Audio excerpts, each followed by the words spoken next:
Is your D&D game filled with sunny skies and warm weather? Your game can gain a lot by adding a variety of bad weather. Today I'm going to talk to you about 4 ways you can use bad weather to improve your D&D games. And then we'll create a sea voyage together that features some bad weather. Cool nerd Mark. I have to admit that even in real life, I kind of like rainy, gloomy weather. I mean, I live outside of Seattle. We're known for lots of rain, for grunge music, for strong coffee. So why does weather matter in D&D? Well, in D&D games, weather can add variety to your encounters. It can make exploration and encounters more challenging, and it can add both realism and also fantasy to your world. A world where every day is sunny and warm is unrealistic and boring. A world with thunderstorms, droughts, blizzards, hail, and fog, now that's somewhere I want to adventure.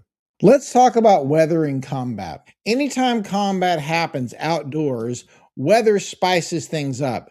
It doesn't mean every encounter has to be during a hurricane. Even a strong wind can impose disadvantage on ranged attacks or force flying creatures to land. Rain can create slippery surfaces and obscure vision, and ice or snow can create difficult terrain. This can prove to be a disadvantage for the PCs if they face a monster who's immune to these issues, such as facing an air elemental in a storm or a yeti in a snowy environment. PCs and some monsters can also create bad weather using spells, as early as first level with Fog Cloud, up to bringing the full fury of nature with the 9th level druid spell Storm of Vengeance. Fireballs are cool, but there's something more cinematic about a villain with glowing eyes calling down thunderbolts from the heavens on her enemies. Let's talk about how weather affects travel adventures. I recently did a video about travel in D&D, and I promised that I'd talk more about weather a week later. Well, here we are. If you're taking a multiple day journey in the real world, it's not unusual that you could get several days in a row of similar weather. That's kind of how weather works. But if you're making the journey into an adventure, that's not as much fun as if you get a streak of bad or at least inconsistent weather. I would argue that more often than not, bad weather makes a trip more fun and memorable, especially if you aren't having to deal with it in real life. When you're prepping for a journey, go ahead and either randomly generate several days of weather or just decide what weather will fit the narrative of your journey. There are weather tables in the DMG, on the DM screen, online, or if you want to be really realistic, you can actually go to the National Weather Service website if you're in the US and ask what the weather was like in a similar location in the real world at a similar time of year in the past. Once you've plotted out the weather for your journey, put some notes about the game effects of that weather on your GM screen or on your computer so you don't have to look them up during your game. Finally, create a weather event that happens during your journey. It doesn't have to be every day. This is a patch of weather that is so bad that the players have to fight it like it's a monster. That means it has the ability to harm the players in some way, and the players must find a way to endure it or avoid it, or if they are strong enough, use magic to push back against the powers of nature. I'll give an example of a weather event at the end of this video when we talk about a storm at sea. Your weather can be normal, or it can be extreme, weird, and magical weather. I got a little carried away there. In a fantasy world, it's totally fine for the weather to behave just as it does in our world. In fact, many of the most popular fantasy worlds and settings don't have any supernatural weather at all.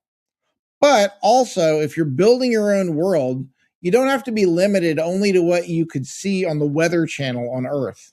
Some of you might recognize the picture to my left as a depiction of Pern, the world where Anne McCaffrey set many of her Dragon Rider novels. On Pern, there was an unusual weather phenomenon called threadfall. I'm not going to get into all the lore there, but just know that it's silver threads of energy that fall from the sky that you don't want to be caught out in because they will burn you. The inhabitants had a whole system for dealing with this weather, and you could have something similar in your world. Maybe it rains blood or the magical tears of a Fey Queen that sows chaos on the land. Or maybe it rains cats and dogs.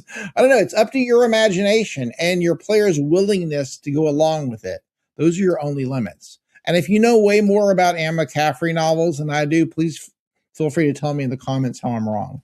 Okay, so I'm going to plan a sea voyage that features weather as a major element of the adventure. I'm going to start by mapping it, at least in my head, because I still haven't drawn the map. I have just finished a 4-level campaign in a setting that I created called Corvindor. You can now pause the video if you want and go to coolnerdmark.com, look for the free downloads part of my page, and download the map and a short description of that setting. Or you can do that later, and let's just move on.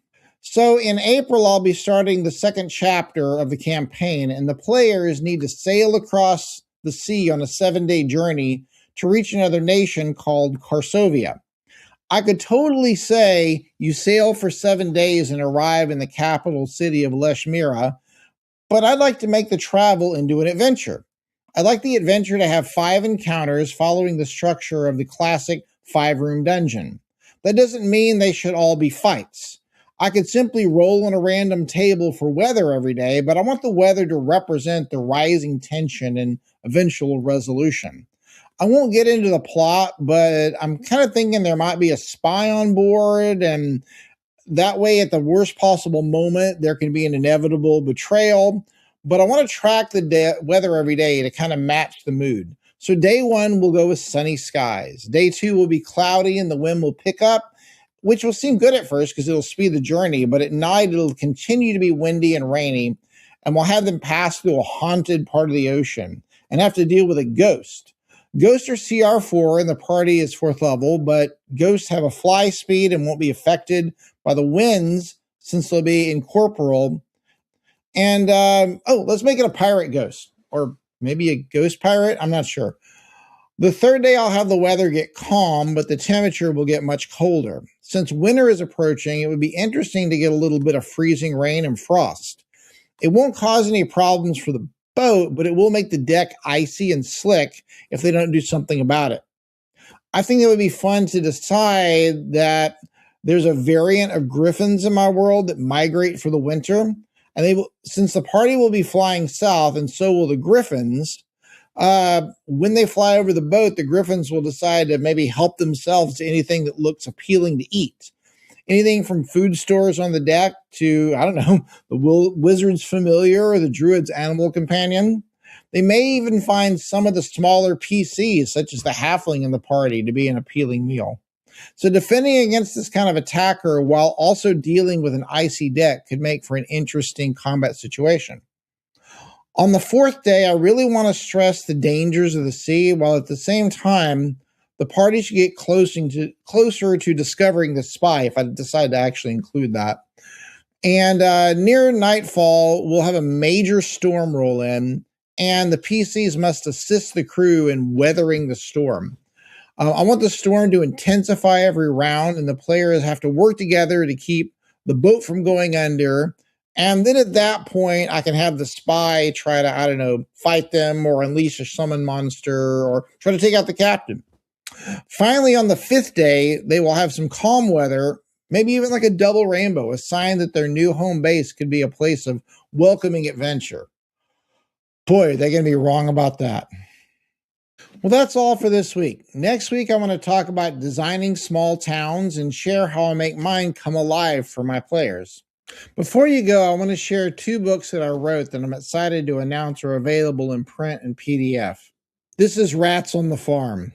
It's a 1st level D&D 2024 adventure. This is exactly what it says on the cover. Now, I'm not a farmer, but I grew up in small towns in Texas and drew a lot on my experiences to write a short adventure that's great for a one-shot or introducing new players to the game, or for trying out the 2024 rules if you've not done that yet. The PDF is only $1.99 on my website and on DriveThruRPG. I'll put the links in the description, and I have physical copies of the book that can be yours for only $5. Rats on the Farm can also be a prequel for my 4-part adventure book, Strange Tales from Small Towns, which takes characters from level 1 up to level 4. Each adventure in this book is based on a song that I wrote, and these lighthearted adventures mix D&D with some sci-fi and comic book references that I can't talk about, but you'll figure it out. You can learn more about them at coolnerdmark.com/adventures. I'm Cool Nerd Mark, and I hope you have some great adventures in the next week. Rats on the farm, rats on the farm.